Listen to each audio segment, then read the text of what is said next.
Hi, I'm Reverend Megan Byerly, your Associate Minister at Cemetery Road Baptist Church, and I wanted to talk to you today about the 2 J's of prayer that I'm focusing on right now that should hopefully enhance your prayer life and help it along. The 2 J's are as follows: journals and jars. I'm going to start with jars as it's a bit more labor intensive to demonstrate it to you. The point behind a prayer jar or bag or box or whatever container you want to use. At first I used a coin purse and then it started to unravel. But anyway, the point of it is you can sometimes get overwhelmed by the amount of prayer requests you have, and you're trying to remember them all and you're trying to get through them all. But sometimes you just need to go, right, God, let's try this. Let's just pull something, a piece of paper out of the bag or the jar, and pray for that. So before COVID and research obligations got in the way, I was planning and bought supplies for a prayer corner in the church. For those of you who have attended Cemetery Road, you may have remembered that there's a red binder near the Cemetery Road entrance, and people can write down whatever requests they have. That paper is taken to the front during intercessions to be prayed for immediately in the service. I was hoping to replace this with this bad boy. It is a carbon copy ticket system. Sorry, I nearly dropped something. Carbon copy ticket system, and it works like this. So you probably guessed, but anyway, I have turned to ticket 641, not because I have 640 prayers written down. No, it's in the hundreds, but COVID's been hard. And I've written down on here school term 2020. Although I think I already have that written somewhere. But anyway, so I've written it here. You remove said carbon copy, right, over here. Put that to the side where it hopefully doesn't make a mess. And you've got a record right there.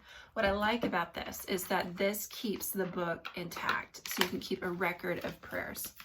So I'm going to go ahead and pull off the ticket. I'll show you what to do with it later. You can probably guess. And so now that I have the record, whenever this is answered, say, I don't know, January 2020, because the thing is, this has a shelf life to it, doesn't it? Either the prayer is answered or time just goes on, and I need to be praying for school term 2021, January, whatever. But the school term will be over. So you put an X across it and move on. And what I really like to do is I really like to put the date of the prayer you've written down here, and then when you cross it off, put the date down. So you can kind of look back and see how God's answered things and the time that elapsed. Sometimes he answers things quickly, sometimes not, and yet we're fine and the world keeps going. And it's just good to look and see how God has been faithful through everything. So now I'm going to put this back. Tidy up just a second. Put that away. Right. So there are 2 jars that I have. This is the need to pray for jar. This is the already prayed for jar. And what I do is I take this, open it obviously, pull out a prayer, pray for it, and then move it into the other jar, which is off camera. I'm not going to show you what's in there because these are confidential, but I am going to take this one, fold it in half, put it in here. So when I go in to pray, I light a candle. I sit down for a couple minutes. Sometimes it's just, I've got 5 minutes. I'll run up, sit before the jar, or sit before what used to be my pocketbook, or sorry, I said coin purse, and just go, right, God, I want to honor these requests that the people in my life have before you. And I pray that all of these prayers are eventually answered, but for now, I pray specifically for the ones that I draw out. So you reach in, mess it around a bit, kind of like a prayer raffle, and pull out one. Now this one that I pulled out, I've been praying for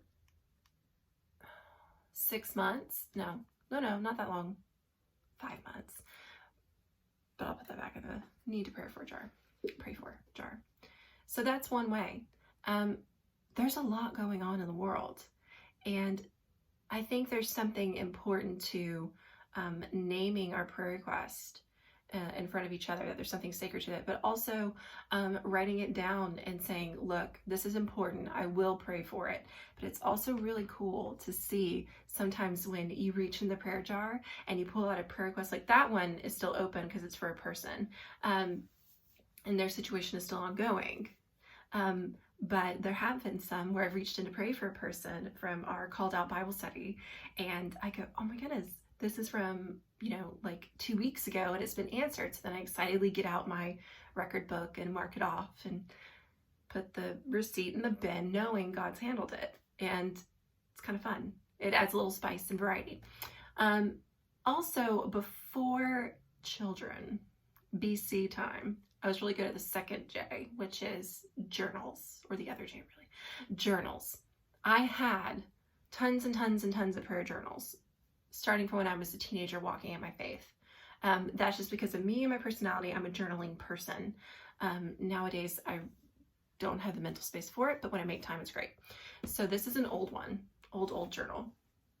And what I like about a thick journal like this is you can write down in here your thoughts, your prayers. You can write down prayers, and you can even write down, man, this is taking me back, just looking through it real briefly. You can even write down when things have been answered. So one of the prayers that was answered in here that I think I bookmarked. Yeah. This is from before I moved to England in 2015. And the answer to that prayer was probably back in 2017.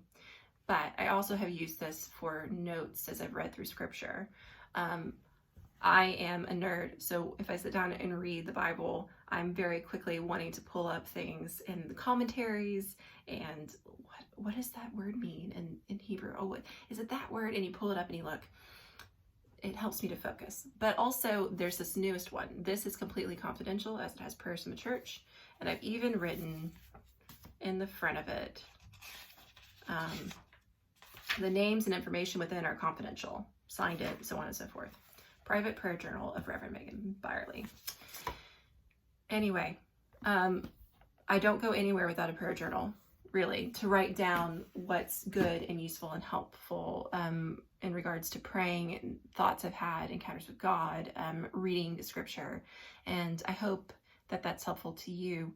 Sometimes I've been out without my prayer journal and I get a scrap of paper, write something down, put it in the prayer journal. I had this one that, because of busyness of life, every time I go to open it to legitimately sit down and write in it, confetti, little notes of what I noticed that God was doing. So I hope that was helpful for you. You do not need to go out and get anything fancy. You can go into your local Tesco, Sainsbury's, Aldi, and get some sort of container and maybe note cards like this to write something down on and put it in. Maybe you just get a very simple journal from as well, like a children's school book. It doesn't matter. It doesn't need to be anything fancy. It's just what helps you focus when you're praying, to not lose track, to not wander off. It happens, but it helps you to let those thoughts go rather than sit with them. What helps you to manage the heavy prayer load that we all have right now. It's whatever works best for you. So I hope this was helpful. And as always, I'm here if you have any questions, concerns, comments, feedback, whatever. And I hope you have a blessed day.